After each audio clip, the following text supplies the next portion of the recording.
The New York Knicks are headed back to Cleveland for Game 5 with a comfortable 3-1 lead, and while it's been their play on the defensive end that's really stood out, it's their unique style of offense that intrigues me most. The Knicks sort of break all of the rules when it comes to generating efficient NBA offense in this current era. Pace and space is the name of the game, and they finished the season 25th in pace and 19th in three-point percentage. Another major focus has been active movement and screening action to create easy opportunities in the paint. They ranked just 28th in assists and 22nd in field goal percentage at the rim. As a result, they just aren't a very efficient team shooting the ball. Yet you'll notice they're sort of an outlier in that they were the league's only top offensive team that didn't make their shots at a high level. But how could this be? There are two major factors at play here. They grab a lot of offensive rebounds, and they don't turn the ball over, allowing them to always win the possession game. When Jalen Brunson's on the floor, the ball is almost always in his hands, and he slows it down with a real methodical and patient breaking down of the defense. He's a score-first guard, and one of the game's best isolationists, and because he's not operating as a traditional playmaker or attempting a ton of risky passes, his extremely low turnover rates reflect in the team's numbers as well. Despite lacking size, he pairs a real strong handle with masterful footwork to create space and angles to attack as a driver, where he showcases an unreal in-between game consisting of every trick in the book. From floaters to step back middies to amazing use of his pivot to set up fall away jumpers. Through 4 games, he's been otherworldly in isolation, generating more than 1.4 points per possession, and it's that ability to break down the defense and self-create such high-quality buckets that allows him to open up the offense for other opportunities. Instead of giving him that one-on-one against Garland, Allen stays attached to the ball to contain a drive. So when Brunson moves the ball to the corner, the Knicks are perfectly spaced to take advantage, and in 2 extra passes, the result is a corner 3. This time he's working against Donovan Mitchell, and Allen slides over from the lane to help turn away a potential blow-by. But what this does is leaves Mitchell Robinson without a big body under the basket, so Brunson can just throw it at the rim for the cleanup crew to take care of.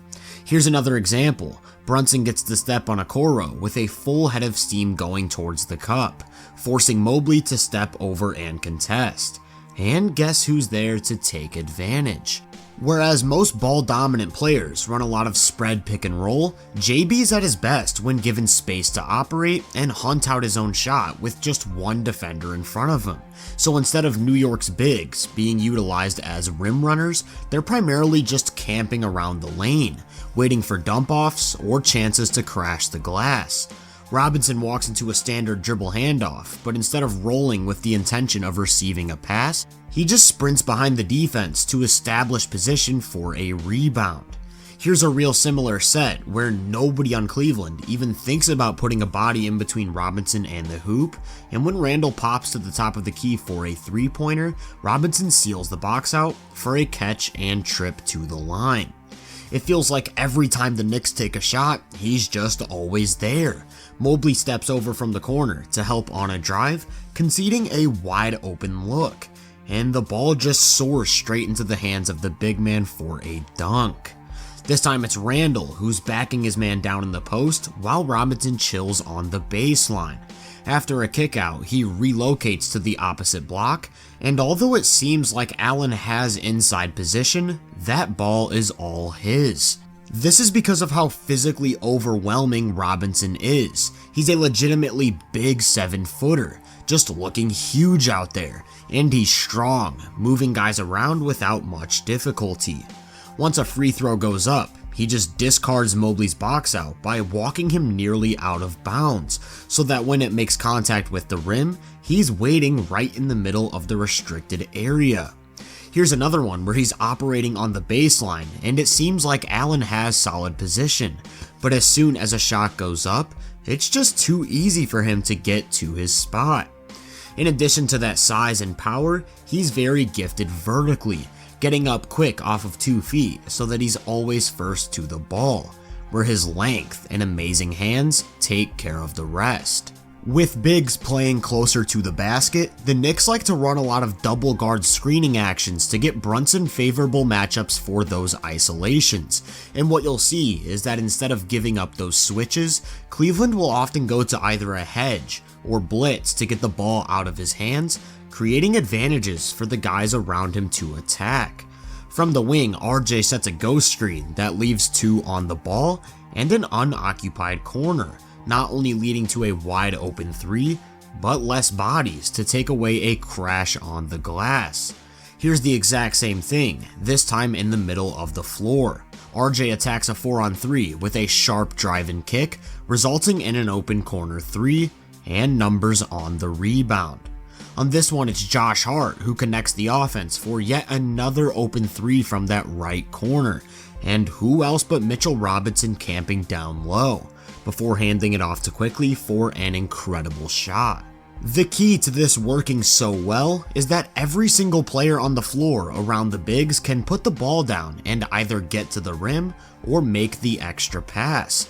As we've seen in the last couple games, RJ's been huge as a slasher off the catch, generating a ridiculous amount of paint touches.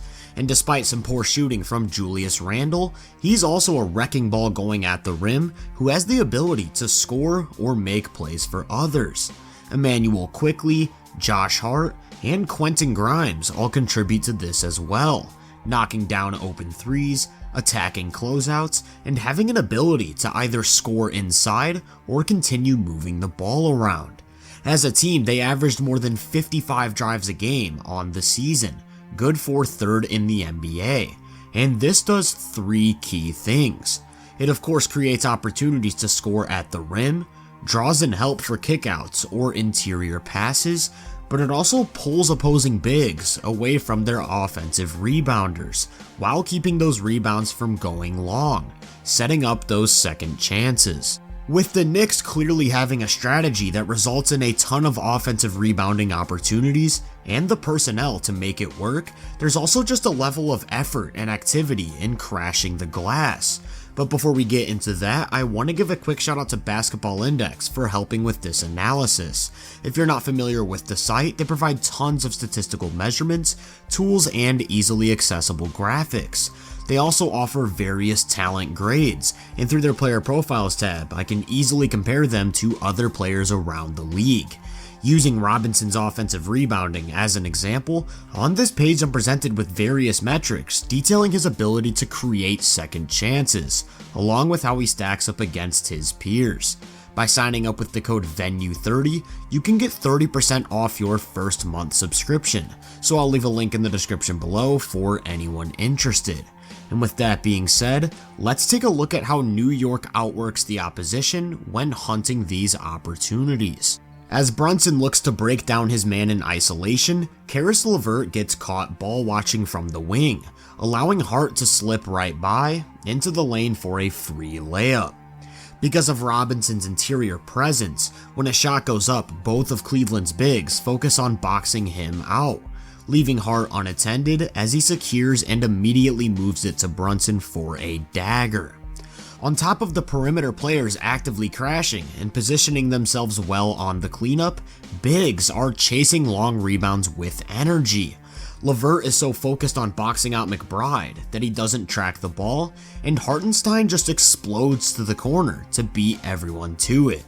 This time Robinson's back to his paint camping, just waiting for a shot to go up, and when it finally does, he's the first to the ball up top and on the ground as he earns his squad an extra possession. And all of these things work together to create confusion on the defense. Robinson has Allen completely sealed, and Mobley's sole focus is putting a body in front of Toppin, just not paying attention as the ball whistles right past his ear, and back to the offensive team for a shot clock buzzer beater by their star guard. Through 4 games in this series, they're grabbing just under 20 offensive rebounds every 100 possessions, and converting for 19.5 second chance points, which is why they've been able to survive such poor outside shooting across the board, and scored just enough to take control of this series. If you enjoyed this breakdown, make sure to drop a like, subscribe, and turn my post notifications on to be first on more content. If you're interested in my more in-depth research, make sure to check out my website and social media profiles. You can find those links in the description. Feel free to let me know down in the comments what you think of this series. As always, I hope you all have a great day, and I'll catch you guys in the next one.